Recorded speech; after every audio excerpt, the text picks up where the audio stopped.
Hello and welcome to this week's craft. This week we are making our own Tic Tac Toe game. You will receive 3 things: a yellow ribbon, a plate, and 10 wooden chips. From home, you will need to have black markers, a ruler, multicolored markers, and multicolored stickers. Now, what you want to do with the ribbon, go ahead and take the 2 sides, take one side and put it into the first hole and pull it through. After you do that to one side, go ahead and do it to the other. Then take both and pull all the way. Then go ahead and weave in and out with your ribbon in the holes.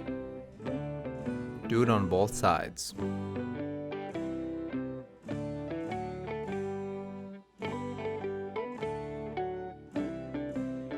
The end should look like this.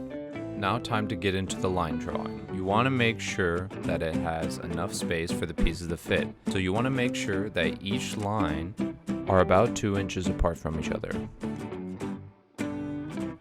Now you want to take your 10 wooden chips and separate them into groups of 5. Then get 2 different colored markers and mark them down as X's and O's. After you are done with that, you can go ahead and decorate them with stickers on the back. We chose to do stars against cars. Now after you're done beating your friend at Tic Tac Toe, you can put all of the pieces inside of the bag, take the 2 ends of the string, pull them all the way back, and tie them together. And there you go, you got your own portable Tic Tac Toe game.